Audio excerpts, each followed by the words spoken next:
Le département de l'éducation de la Fédération des Églises adventistes de la Martinique vous présente la semaine de l'éducation du 18 au 23 avril 2022.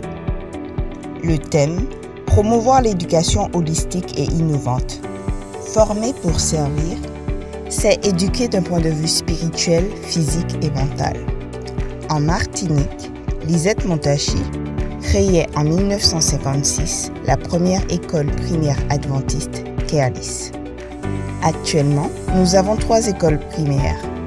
Fleur d'Olivier à Saint-Joseph, Kerlis à Fort-de-France et Par au Robert, soit près de 32 enseignants, 31 personnels non enseignants pour 672 élèves. Nous avons également 2 écoles secondaires, le collège Lisette Montachi au Lamentin, le collège-lycée Rama à Saint-Plus, soit 95 enseignants, 39 personnels non enseignants pour 1278 élèves. Nos 5 institutions ont un total de 126 enseignants, 71 personnels non enseignants pour 1950 élèves. Notre directive instruit l'enfant selon la voie qu'il doit suivre et quand il sera vieux, il ne s'en détournera pas. Parents, enseignants, responsables de l'éducation, ensemble, construisons le monde de demain. Dans la semaine de l'éducation du 18 au 23 avril 2022.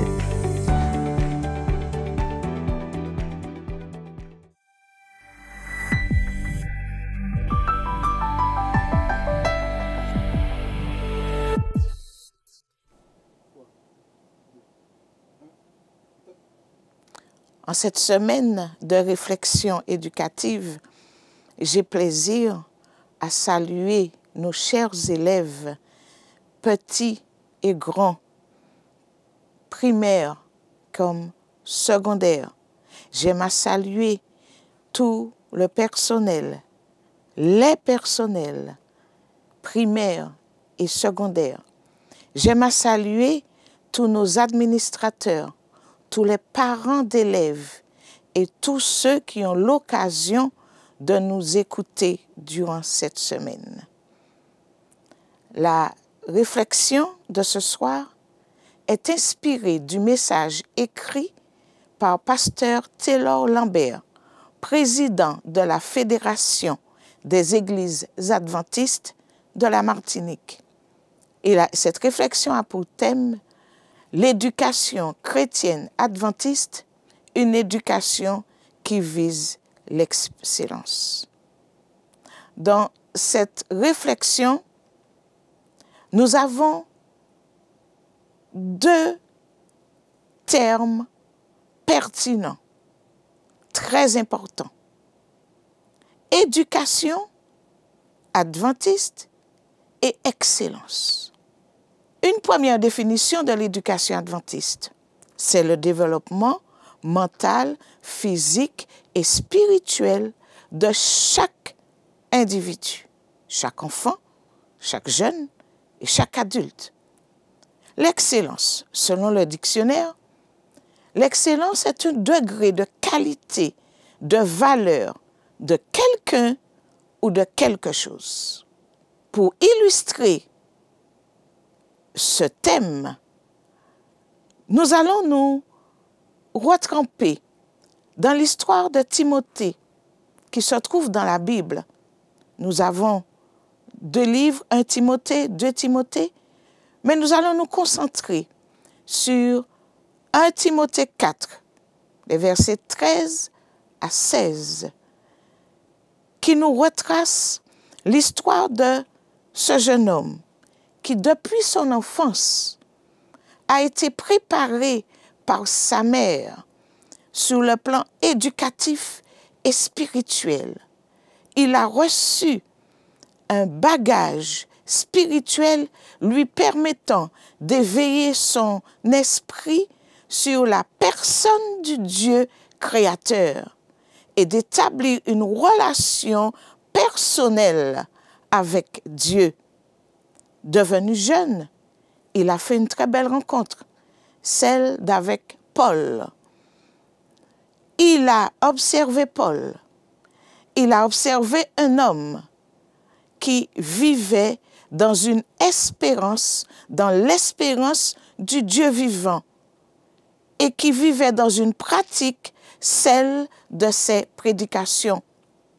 Et Paul aussi, il a observé un jeune homme, pas comme les autres, un jeune homme plein de valeurs, un jeune homme intéressé et attiré par les choses spirituelles, par les choses divines.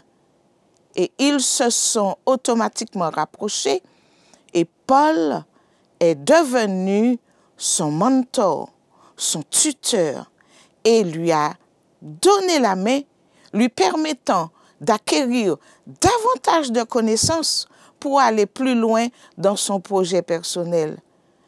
Nous arrêtons un moment sur le verset 10, 1 Timothée 4, le verset 10, qui dit « Nous travaillons en effet et nous combattons parce que nous mettons notre espérance dans le Dieu vivant qui est le Sauveur du monde. » Magnifique verset.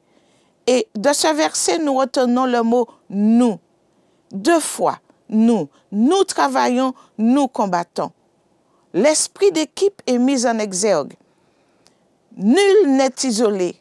Nul ne doit avancer seul dans cette tâche éducative. Unis, ensemble, le travail est plus efficace, le combat va plus rapidement vers la victoire. Et les 2 verbes, travaillons, combattons, c'est un travail de longue haleine, mais nous avons pour support, pour force, pour énergie, cette espérance dans le Dieu vivant qui est le Sauveur du monde. Et c'est sur cette base d'espérance du Dieu vivant que nous avançons, que nous mettons en exergue toutes les modalités nécessaires pour faire avancer l'éducation adventiste. La Bible, le livre de Jacques, nous offre une donnée capitale sur le 2e mot important du titre de cette réflexion, excellence.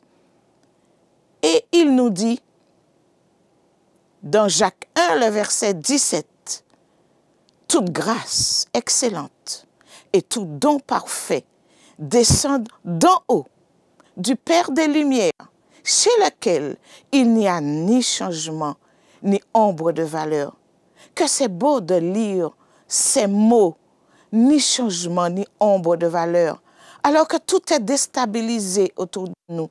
Nos enfants, nos jeunes et nous-mêmes, nous sommes sollicités par tout ce qui est agité, tout ce qui nous perturbe. Je ne vais pas entrer dans les détails, mais nous vivons dans un monde, agité. Mais gloire soit rendue à Dieu.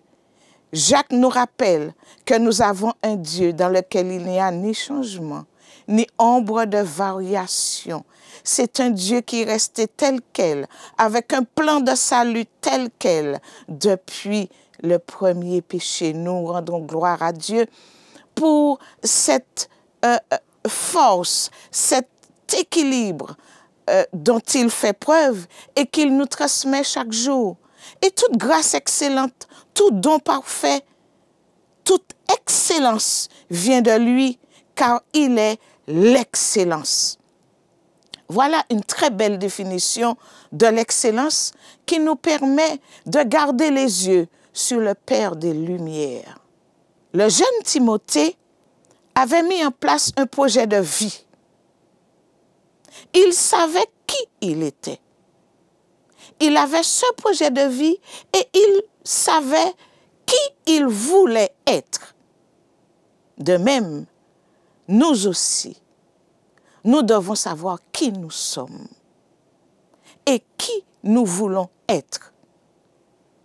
Et ainsi, quel que soit ce qui se passera autour de nous, nous prendrons plaisir à développer le calme, la sérénité, la stabilité, l'équilibre. Chaque enfant, chaque parent, chaque enseignant, chaque administrateur, chaque chef d'établissement devrait définir un projet pour sa vie, devrait définir qui il veut être, quelle personne morale, quelle personne spirituelle, quel professionnel, quel parent, quel administrateur, et surtout, pour quel objectif, quel niveau d'excellence dans mon foyer, dans mon école, dans mon église, dans l'administration que je dirige, quel niveau d'excellence que je cherche. Si nous voulons une éducation chrétienne adventiste visant l'excellence, il me semble que toutes ces questions méritent une réflexion profonde et urgente. 1 Timothée 4, le verset 16, Paul dit à Timothée, à son élève, à son protégé, veille sur toi-même et sur ton enseignement. Persévère dans ces choses, car en agissant ainsi, tu te sauveras toi-même et tu sauveras ceux qui t'écoutent. Veille, persévère, agis, et le salut viendra après toutes ces choses. Cet enseignement, ce verset, nous gagnerons à le répéter dans nos écoles, dans les églises, afin de permettre à tout chacun, jeune et grand, de rester ancré dans le plan du salut et garder le cap sur l'excellence dans l'excellence. Ceux qui nous écoutent, ce sont des jeunes générations qui, d'année en année, sont dans nos écoles, dans nos églises. Il est donc de notre devoir de diriger le regard de chaque enfant, chaque jeune, vers le Maître par excellence, le Seigneur Jésus. Les amener à découvrir la beauté de la création et les œuvres magnifiques du Créateur à travers chaque cours, chaque leçon de vie, chaque acte posé dans la salle de classe. Amener nos élèves à admirer le Seigneur Jésus, à voir toute la beauté qui est en lui et tout le privilège dans cette admiration à mettre en pratique ce que lui, il a fait, le Seigneur Jésus. Car il est venu sur terre comme un bébé jusqu'à ce qu'il soit un adulte. C'est pour nous montrer l'exemple, pour nous donner le goût du beau, le goût du vrai, le goût de la sincérité, le goût de l'excellence. Il a été excellent dans tous les domaines. Amener nos élèves à découvrir ce que Paul a amené Timothée à découvrir. Mais pour se faire comme Paul, nous devrions être dans l'excellence pour pouvoir enseigner l'excellence. Soyons connectés à l'excellence, à l'amour, au Dieu créateur, qui est la source de toutes sortes d'énergie positive et qui n'attend que notre disposition pour nous connecter à chaque domaine d'excellence, car l'excellence doit couvrir tous les domaines de notre vie, les domaines les plus intimes de notre vie. Tout naturellement, les jeunes générations vont imiter tous les actes de contemplation du divin Maître tel que nous le faisons. C'est une tâche ardue, de longue haleine. Rappelons-nous le début de la réflexion. Nous travaillons et nous combattons, mais c'est avec beaucoup de bonheur, beaucoup d'amour, beaucoup de joie, car celui pour lequel nous travaillons nous porte dans ses bras d'amour et nous conduit dans l'excellence vers l'excellence. Enseigner les valeurs par la pratique, au même titre que les disciplines, tant à l'école qu'à la maison, amèneront nos enfants et nos jeunes à acquérir des outils indéniables pour cheminer vers un état d'excellence. Tout s'apprend. Paul nous dit qu'il a tout appris dans la vie. Il a appris dans les difficultés. Il a appris dans la joie. Mais il a tout appris. Tout s'apprend. Et nous devrions persévérer dans le projet de développement spirituel de nos écoles pour apprendre à nos élèves et appliquer nous, en tant que personnel, appliquer les valeurs telles que l'amour, la bienveillance, l'application, le goût de l'effort, la détermination, l'honnêteté, la patience, la gentillesse, etc. Il y en a tout plein. Nous devrions rester fermes et permettre à nos enfants d'entrer dans la pratique de ces valeurs pratique qui générera l'excellence chez nous et chez nos élèves. Une tête pleine de connaissances chez un être démuni de valeurs ne peut pas générer un état d'excellence. Le socle, la base de toute connaissance, de tout progrès, c'est la connaissance et la mise en pratique des valeurs.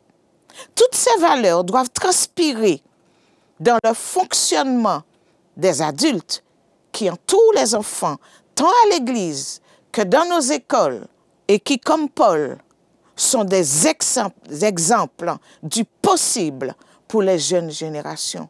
Leur montrer que c'est difficile, mais c'est possible quand nous posons nos actions sur les valeurs et sur notre Seigneur Jésus, sur ses forces sans limite.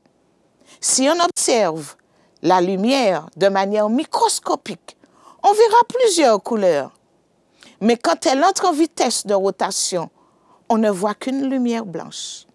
L'excellence de même est un ensemble de postures, de valeurs, qui, quand elles sont mises en branle, produisent de l'excellence. Donc, quand on perçoit de l'excellence dans une administration, chez un individu, il y a à la base, en amont, tout un cheminement. Et ce cheminement, nous ne pouvons pas passer outre. Ce cheminement passe par la connaissance, le développement des valeurs et notre socle, notre base qui est représentée par le Seigneur Jésus, par son excellence et surtout son amour. L'excellence vient d'en haut, mais les outils pour y parvenir sont à notre disposition. Jésus nous a tout laissé et nous a tout donné. Dans 2 Corinthiens 3, le verset 18, il est dit, « Nous tous, qui le visage découvert, contemplons comme dans un miroir la gloire du Seigneur, nous sommes transformés en la même image, de gloire en gloire, comme par le Seigneur l'Esprit. La contemplation du Dieu vivant nous guide vers l'excellence. Plus nous contemplons Jésus, sa vie, les valeurs qui se dégagent de toutes ces expériences sur terre, nous apprenons à cheminer dans l'excellence, vers l'excellence. C'est lui le modèle. Il n'y en a pas deux. Plus la contemplation de notre Seigneur Jésus sera intense et vraie, plus les moyens spirituels, les moyens physiques, les moyens mentaux, humains, les moyens matériels et structurels seront à notre disposition de manière abondante pour progresser dans l'excellence jusqu'au retour de notre divin pourvoyeur de tout. Lorsque nous nous appliquons à respecter la notice que nous a laissée le Seigneur Jésus, il ouvre les portes et met tout à notre disposition. Nos enfants, nos jeunes ont besoin d'apprendre, de découvrir à travers nous adultes ce qu'est l'excellence. Ils auront des défis à relever, des défis que nous n'avons peut-être pas connus, car les choses deviennent, la vie, la société devient de plus en plus difficile en termes de gestion humaine, en termes de gestion matérielle, en termes de gestion mentale. Nos enfants ont besoin d'être galvanisés. Ils ont besoin d'avoir un rempart autour d'eux, comme Paul a servi de rempart à Timothée. Il nous faut chaque matin, adultes, à la maison, à l'église, dans nos écoles, nous connecter à ce rempart, nous connecter à cet état d'excellence pour entourer nos enfants, entourer nos jeunes dans l'excellence, vers l'excellence. Puisque l'objectif final est de parvenir à la stature parfaite de Dieu dans la vie éternelle, soyons tous animés d'une véritable vision d'excellence dans l'éducation chrétienne adventiste.